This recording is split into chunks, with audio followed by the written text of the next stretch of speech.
Welcome back to Aubrey Books and Coffee. Please grab your favorite beverage of choice and join me. So it's the end of February, you guys. We made it. The ReadAthon was incredible. There were so many people participating and we had such a good time. And I am just so proud of everybody. A lot of people got out of their comfort zones and read some things that they hadn't read before and from different authors that they weren't used to. I did as well. It was just such a good time, you guys, and such a fun ride. And I so loved every time you guys would give the titles. I got to add them to Goodreads for myself and my ongoing TBR. And I just loved hearing how you guys were enjoying the readathon as well. So thank you so much for joining me. I'm going to wait to actually do our great, exciting reveal. I'm going to make you go through my review here on my reading TBR for the month. So starting off, I ended up finishing Skin of the Sea. Now this one I ended up giving a 4-star to. I love that in the back of the book it talked about how the author growing up would hear all these fairy tales and really just had a heart's desire to have a mermaid type of lore and story that had to do with people of color. And so that's what she created here. And it was just so amazing. She took some actual mythology and lore from other countries into this, as well as making up her own story. And it was a fun ride. It was beautifully written. It was really good. And I can't wait to pick up the next one. Then I ended up reading This Woven Kingdom.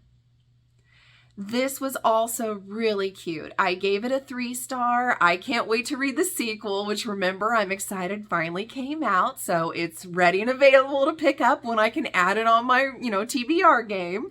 The only thing I will say is there were moments where it went kind of slow. So just prepare yourself for that, but it was really good and I recommend it. Then I finished Black Cake. This I gave a 3-star as well. I love the whole family dynamic. I loved the family secrets that were being revealed. It was a very pull you in kind of story, but there was so much of the time hopping back and forth that at one point I remember being confused. Even though I knew the name of the characters, I kind of got confused of exactly where on this time frame we were supposed to be. So just prepare yourself for that. There's a whole lot of bouncing back and forth without a whole lot of notice. Then I attempted to read Black Leopard, Red Wolf. I DNF'd this one. It was really getting weird. None of the stories really connected to each other, it seemed like. And I got probably 30% through the book and it just kept getting more and more kind of really weird and perverted where, they were talking about, trying to think how to word this and still be kind of PC. Parts of the stories that they were telling were focusing on, we'll say, male body parts and removal of said body parts as what this tribe does. Yeah, it was just too much for me. I just couldn't handle it. I wasn't understanding. I wasn't being pulled in. And as soon as you would start to be like, oh, okay, I think that's where they're going with this, they would jump into an entirely different story that was nothing like the one you just did. And I couldn't. I was getting to where I hated every time I picked it up. So I'm like, life's too short. So I DNF'd it. But I did finish Parasite. And just like my husband reviewed last month, I loved it. Now, so far, because of course there's a sequel that I still need to pick up and read, I've given it a 4-star. But if it's anything like this one or better, it's going to be raised to a 5-star. Love, love, love it. And one of my favorite characters in here, without giving too much away, reminds me a lot of Harley Quinn. So if you are okay with that kind of fun chaos, you'll really like this. It's definitely worth picking up. Then I ended up reading A Sky Beyond the Storm. I gave this one a 3-star. It was very satisfying how everything was wrapped up. I have really enjoyed this series, and Sabaa Tahir is definitely going to be one of those authors I follow and read her stuff as much as I can. And I like I said, I'm satisfied with what happened with everybody. There was a moment where something happens to one of the characters you've loved that I'm just telling you now, prepare yourself. Just prepare yourself. But it was good. It was worth it. I felt like it was a little bit thicker than it needed to be, that they could have really trimmed some of that stuff away and it would have been just fine. But I'm not mad at it. So recommend you guys get this series if you haven't yet. Then I read Within These Wicked Walls. This I gave a 3-star. It was good. There was a nice little romance story going on along with all the strange kind of, supernaturally things that were going on. There were some real sweet moments, some sacrificial moments, and it's one that you ought to pick up. It doesn't take that long to get through it, and it was good. Then I finished Illuminae. Now this one I gave a 5-star too. Remember, I wasn't sure if I was going to like an entire book that's basically emails or letters or texting or whatever, and you're just seeing those images as you turn the page. So I opted to do the audiobook through Libby. And oh my goodness, once again, just like with the Aurora Burning series, Aurora Rising series, they had a whole cast that does the audio. So you've got multiple voice characters and sound effects, and it was fantastic. I so enjoyed it. I cannot wait to pick up the next one and continue that series. Then I ended up reading Children of Blood and Bone. Now this I gave a 2-star, and now I remember why I didn't remember anything the last time I tried to read this book. I did end up actually finishing it this time, so I'm proud of myself for that. That being said, it starts off and it's so good. Like you're really loving these characters. You're really feeling for these characters and the struggles that they have going on in their villages and being hunted because of their magical powers and so on. You're really, really enjoying the ride. But then they throw in another thing. And so then your mind wraps around that. Then they throw in another thing and another. And it starts to feel like they're throwing in everything, including the kitchen sink. And it gets very convoluted. It gets very confusing. So I will not be continuing this series, and I'm done. I can say I did it and move on, and that's all for me. The next one I finished was The Weight of Blood. This I gave a 5-star. I'm keeping the book. I love it. Oh my gosh. It's definitely like a Carrie kind of retelling. And it's heartbreaking because instead of being teased because she's a girl that was raised by a crazy religious family that's overboard and has like a prayer closet where she's locked in to pray and doesn't understand a woman's body and changes, and they make fun of her for that. Instead of that, it's about racism, and it is absolutely heartbreaking. And I don't want to give away too much, but it doesn't ruin anything to tell you that she's being raised by her father, and her father locks her in that closet, but instead of for prayers, it's surrounded by pictures of white women that are in magazines or famous actresses. And he says for her to keep, trying to be more like them instead of being the beautiful African-American girl she is. So it's sad and heartbreaking. And then the kids at school are making fun of her and her hair and throwing stuff in her hair. I mean, the bullying is just intense. And just prepare yourself because it is hard to read at times, but it's so sad. But they do it really, really well. The story's not just following her and what's going on. You also get a behind the scenes kind of time jump, just a little bit, where people are doing a documentary on what happened to this town. And so they're kind of discussing back and forth. And it's actually really kind of cool how one reporter says things like, I don't understand why that would have made her so upset. And then the other reporter's like, are you kidding me with this? And it just really makes you look into things a little more. And so it was really good. And all said with, the usual authors, sarcasm and wit and humor. And it was really well done. So then I finished The Maid. This was a 4-star read for me. I loved it because I don't know if the main character, Mary, I don't know if she has Asperger's or OCD, but I could totally relate to how she sees the world around her, how she appreciates organizations and routines, but how unfortunately finding a dead body one day at work throws everything out the window. And now she's stuck in a mystery and fighting for herself to not be thrown in jail and be used as an scapegoat.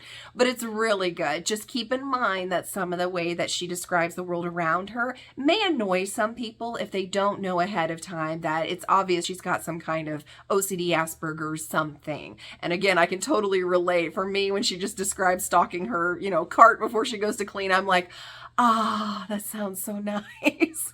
I know, I'm weird. I am fully aware. So then I finished reading Blood Marked. And for this, I gave it a 3-star. I love Bree. That's why she's in our readathon. Oh my gosh, the ending, you guys. Oh my gosh. There's obviously going to be a third book. Obviously. We can't leave things the way they are at the end of book 2. Definitely worth reading. Just keep in mind, it was extremely slow progress for the plot. There was a whole lot of details that weren't really necessary, in my opinion. Felt more like padding just to have a, higher word count or something. But the plot did eventually move, and the ending is an OMG moment. So definitely worth reading. Then I attempted to read A Curse of Queens. This one I DNF'd, not because it was weird and hard to read, but because, I'm sorry to tell you, your fellow booktuber and book lover is not perfect. I know, I'm sorry, I'm not. So I didn't know this was like book 4. I've not read this series yet. So I was going through and I was so confused in places, and then I hop on Goodreads to see what other people were saying about it, and it said book 4, and I'm like, oh. So I DNF'd it just so that I can start on book 1 and come back to it another time. So sorry guys, no good review on that one. Then I finished Ray Bear. And this one I gave a 3-star. It was written so sweet, and you just love the relationship that the kids have with each other growing up, and then when they actually are taking on this mantle to be with the prince, and it was just so good. I really enjoyed it. I'm definitely picking up the sequel. I will admit, there were some twists and turns I did not see coming. I mean, I thought after reading that little blurb on the back myself and then giving you guys a synopsis that I had a pretty good idea what was going to happen. I was wrong. So it's good. It's definitely worth reading, you guys. Then I read On the Come Up. For this, I gave it a 4-star. It was so good. It's exactly what you think it's going to be. The daughter of a rapper, and she's wanting to make it big. So it feels a little bit like, what is that? 8th Mile? Is that what it was called with Eminem? I think it was 8th Mile. We're going to go with that. But it felt kind of like that movie where, you go to the, I can't think of anything right now, where they go to rap off, where they're going to rap against each other and see who, wins at the end. I knew the word before I started recording because it's actually in the book, but whatever. So anyway, it has that, and it's just got, her life and her friends and stereotypes that are being thrust upon her because she enjoys rapping and is the daughter of a rapper and stuff like that. So it was really good though. She's got a great sarcastic wit, and I love it. I loved The Hate You Give, so I'm not surprised that I loved this too. Then I finished Reven. I gave that a 3-star. It was suspenseful in parts. It's a solid Star Wars read. It too has a timed hop, and I'm not a huge fan of time hops. I'm just not. So it got old, but it was a solid Star Wars read. Then I finished Royal Assassins.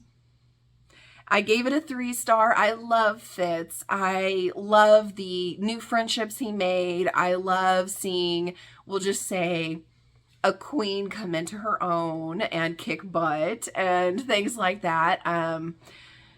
Fitz has a crush on someone named Molly in book 1. I'm just going to let you know, stuff continues with that in book 2, and that's all I'm going to say about that.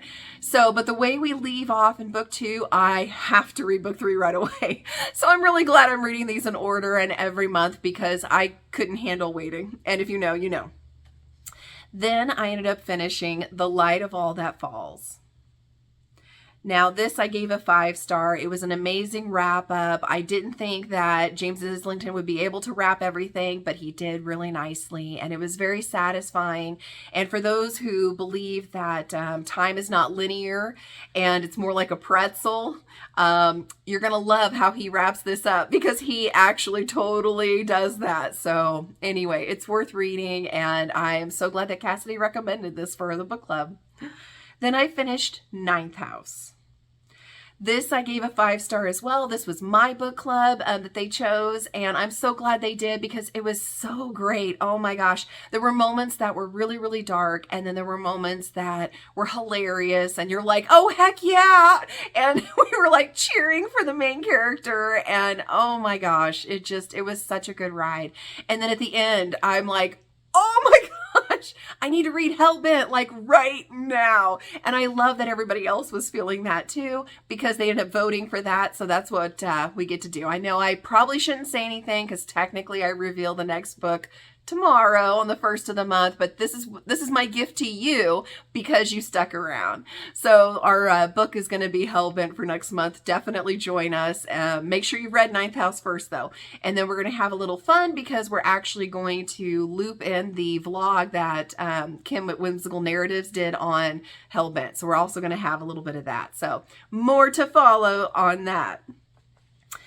Also, little note, it was in the back of Ninth House that one of the sororities that's mentioned is Wolf's Head, and the author, Leah Bardugo, actually was in that sorority. I know! So that's how she knows so much about all of these and the magic and all of that, that's what she lived while she was at college. So that's worth checking out too. Then I finished Improbably Yours. Now for this, I gave it a 3-star. If you want to know why and a full review, you'll have to watch the Once Upon a Book Club New Year's unboxing. I'm sorry. Go check that out. Then I finished How to Sell a Haunted House. I'm so excited about this one. It's a 3-star though. It was so close to being a 4-star. It's got moments of your typical Chucky kind of horror, you know, and crazy creepy dolls and stuff. And then the relationship between the brother and the sister. And it was really good.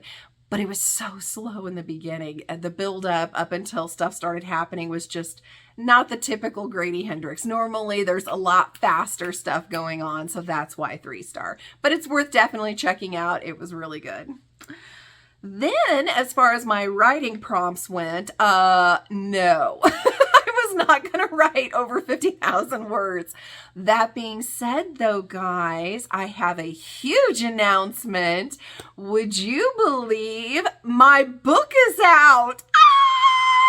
Once again, yours truly is not perfect, so I wanted March 14th, which is why the Kindle edition of the book is a pre-order, and it will be delivered on March 14th. The paperback, however, when I went in and I hit submit for review, I thought Amazon was going to review it and then release it on March 14th, which was my wanted date. Instead, they reviewed it and immediately released it. So, yeah, it's available. I'm going to make sure there's a link below, and here's going to be a picture of the cover. I hope you guys like it. I am so excited about it. I'm so proud of it. And remember, this is only book 1 in the series, and this is my very first time writing. And as with every author out there, you get better as you go. It is middle school inspiration, so keep that in mind as well. But I hope you guys will check it out. Like I said, I'm so proud of it. And I'm going to try to get it in my local libraries here so that anybody can grab it at any time. So that's the big announcement. I may not have written a whole lot, but the puppy got out, and I am so excited.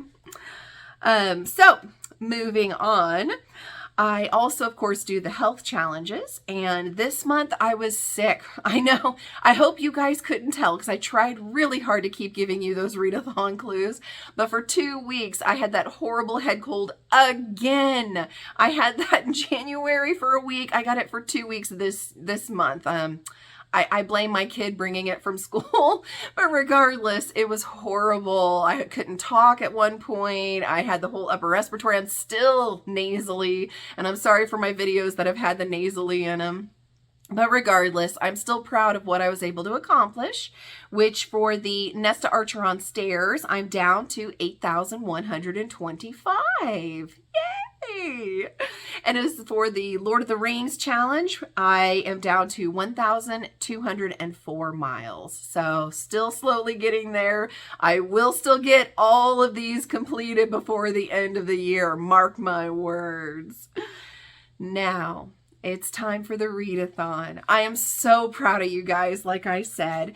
Now, I hope by now you've given me your guess. I did send out Instagram messages a couple days ago to remind you, because now that I'm going to announce what it is inside of our lovely envelope, it's too late to submit it, because now it's going to be obvious what it is. So I had so much fun. For those of you who never did give me your final guess, or were incorrect with the guesses, have no fear. You still get a bookmark for the readathon, and we are still so excited that you joined us. All you have to do is Instagram me your address so that I know where to mail the bookmark to. For those of you who did get it correct when I reveal it here, and it is exactly what you sent me, you get the bookmark, so I still need your address, but you also get a little extra special treat. And I'm going to give you more details on that inside the Instagram message privately one-on-one, because you'll have to answer some questions for me to complete it. And then later I'll put in a video and post in the Google Docs for this readathon something for you guys to check out. A little something special for those of you that got it right. Without further ado, are you ready to see what's in the envelope?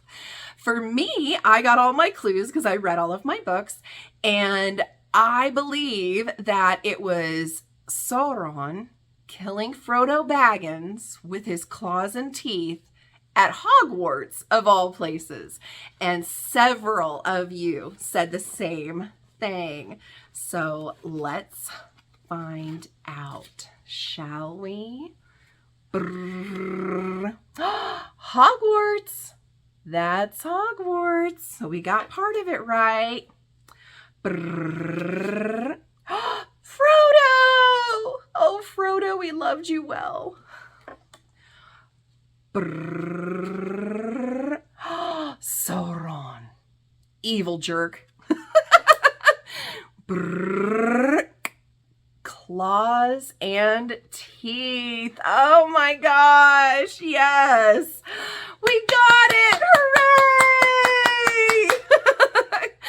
Have no fear, though. Frodo will be avenged, and that's part of what fun thing we're going to do for those who got the guess correct. Well done, guys. So proud of you.